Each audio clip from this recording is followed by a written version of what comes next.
On va aller du côté de Payot avec Christophe et Laure-Hélène. Je vous laisse présenter ce premier ouvrage. Bonjour à toutes et à tous. Donc, Laure-Hélène Akaoui est directrice littéraire de Payot et moi je m'appelle Christophe Guillas et je suis le directeur éditorial de Payot. Daniel Flomenbaum, à qui je disais tout à l'heure que j'allais vous présenter son ouvrage en 3 minutes 30, s'est exclamé « C'est un beau challenge, Christophe. Je serais curieuse de savoir comment vous en êtes tiré. » Autant dire que je suis à l'aise pour vous parler d'un livre certes court, environ 200 pages, mais qui lui a demandé 5 ans de travail et qui ramasse 40 ans d'expérience et de réflexion en matière de sexualité. Un livre intelligent, parce qu'il présuppose justement, contrairement à tant d'autres, que ses lectrices et ses lecteurs sont des gens intelligents. C'était déjà le pari de son premier essai, Femmes désirées, femmes désirantes, pari réussi, puisqu'il a dépassé les 150 000 exemplaires. Accord et à cœur en est le prolongement direct. Un mot sur ce titre, Accord et à cœur. Le mot accord, comme une harmonique, m'a surpris la première fois que je l'ai lu, mais il me trotte depuis dans la tête, preuve qu'il est efficace. Tout simplement parce que ce livre parle de tout cela, le cœur, l'amour, le corps, le sexe, et l'accord, la communication amoureuse réussie. En quelques mots, je voudrais vous dire que c'est le livre d'une grande dame. C'est évidemment un livre sur l'amour. C'est un livre qui aide à se prendre en main pour vivre sa vie. C'est un livre sur l'autre révolution du féminisme, celle qui consiste à désolidariser la femme de la mère. C'est d'ailleurs un livre contre la toxicité du maternel, dans certains cas.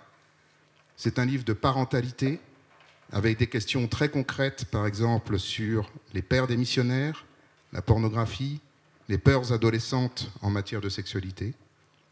C'est aussi un livre de conjugalité, avec des développements très pertinents sur les conflits de couple. C'est un livre de sexualité qui interroge le désir, les fantasmes et le plaisir. Enfin, que nous sachions aujourd'hui beaucoup mieux comment le sexe des femmes est fait et comment il fonctionne, que nous ayons enfin l'accès au plaisir, c'est une avancée incroyable. Mais Daniel Flomenbaum rappelle qu'il nous reste encore à transmettre ces informations à nos enfants, et ce n'est pas le plus facile. Si la pornographie est devenue la norme auprès des enfants et des adolescents, c'est de notre faute, car nous n'avons toujours pas élaboré la pédagogie de la révolution sexuelle. Nous le savons, mais nous n'arrivons pas vraiment à parler de la sexualité et de plaisir à nos enfants. Eh bien, il est encore temps de s'y mettre, et c'est l'un des messages de ce livre.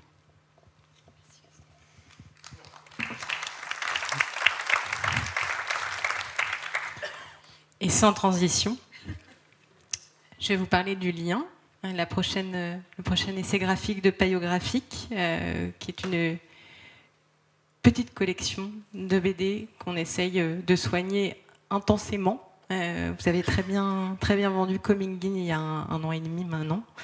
On continue à aller sur des terrains donc, qui sont proches des sciences humaines.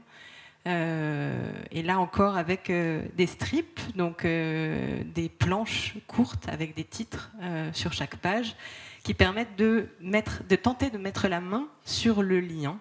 Quel est ce lien ? C'est le lien qui lie toutes les personnes qui traînent dans une classe, dans un lycée, en l'occurrence un lycée du 93, qui est le lycée Voilôme d'Aulnay-sous-Bois. Vous en avez entendu parler en décembre dernier, puisque c'est ce lycée dont les médias ont soudainement pris conscience du dénuement et qui a fait l'objet d'une visite de Papendiaï d'urgence, puisque donc, la plupart des salles étaient à 8 degrés, il y avait des inondations partout, la plupart des toilettes étaient dérangées, etc., etc.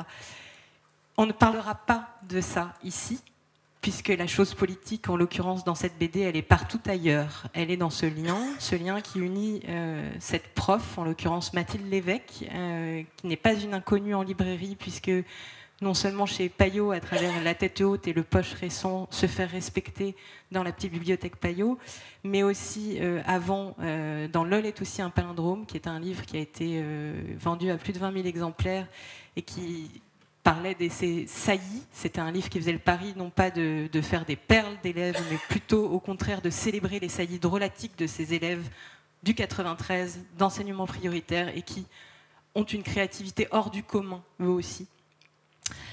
Alors voilà, le lien, c'est ça. C'est à la fois ces saillies drôlatiques, mises en dessin par Minh Nguyen, qui est un jeune illustrateur tout neuf et qui nous fait la joie de dessiner avec ce trait très moderne et ces couleurs très modernes. Là, je vois derrière moi, il y a cette séance de l'inspection. C'est très difficile de donner envie de lire une BD en 3 minutes 30. Donc je ne saurais que vous encourager de demander le SP, qui je pense saura mieux que moi vous convaincre.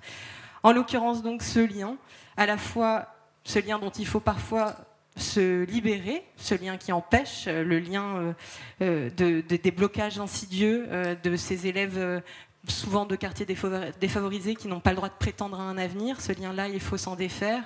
Le lien aussi qui unit donc cette prof et ses élèves avec cette complicité infernale, ça donne lieu à des pages extrêmement drôles. Je pense notamment à cet élève qui, découvrant la formation des adverbes avec sa prof très pédagogique, qui lui dit mais c'est tout simple, c'est souvent il suffit par exemple anticonstitutionnellement, si vous le décomposez, vous le comprenez très bien. Et cet élève qui s'exclame wesh, mais c'est pas un mot, c'est un code Wi-Fi. Voilà, ça va être fait de ça aussi. Il n'est jamais question de rire d'eux, jamais. C'est très important. Mathilde Lévesque est connue pour son engagement pour ça. C'est pour ça que je précise vraiment que la politique est partout et elle n'est pas seulement dans cette visite de Pape Ndiaye dans ce lycée. Elle est aussi dans cet élève qui arrive en retard alors qu'il aimerait être à l'heure parce qu'il a été contrôlé dans le bus en venant le matin. Voilà, un baume finalement, un baume à mettre sur les plaies des profs après cette période du mépris blanquérien et un baume aussi à mettre sur l'éducation nationale qui va si mal en ce moment et qui, quand il ne reste pas grand-chose dans les moyens donnés, il reste ce lien. Et ce lien, il est important de le rappeler et de le célébrer. Merci beaucoup.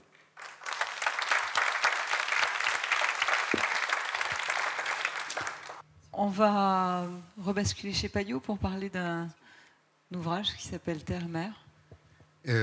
Alors là, je vais vous parler de quelqu'un que vous ne connaissez pas, que personne ne connaît, d'un gros livre, 474 pages. Je vais essayer de le faire en improvisant un petit peu, contrairement à ce que j'ai fait tout à l'heure, et en moins de 3 minutes. On a du temps. Non, j'y tiens. Voilà. Et je tiens à vous dire que je vous dis tout ça parce que c'est un livre qui tient par lui-même. Voilà, c'est un gros livre. Je vous remercie de défendre les livres qui ont un certain nombre de pages. C'est très important et c'est un livre qui a une valeur tellement forte qu'il faut le lire. Voilà.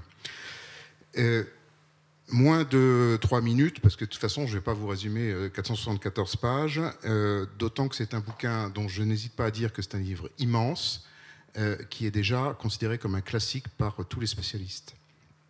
Je vais néanmoins vous dire quelque chose, au pluriel. La première, argument d'autorité, ne passez pas à côté de ce livre. Voilà, on va changer un peu les manières d'en parler. Ne passez pas à côté, c'est très important. C'est le livre total sur la crise climatique, le rapport entre les humains, la nature et les animaux. Voilà, je ne peux pas mieux dire, pas faire plus simple. Deuxièmement, la région du monde dont il parle, le détroit de Bering, c'est une région importante puisqu'il y a 20 000 ans, c'est par là que sont passés les premiers humains qui ont commencé à peupler le continent américain. Mais c'est une région extrêmement importante aujourd'hui puisqu'elle va disparaître sous la forme qu'on lui connaît, notamment à cause du réchauffement. Et enfin, ça devient un enjeu géopolitique majeur entre les deux grandes puissances que sont la Russie, en tout cas pour l'instant, et les États-Unis.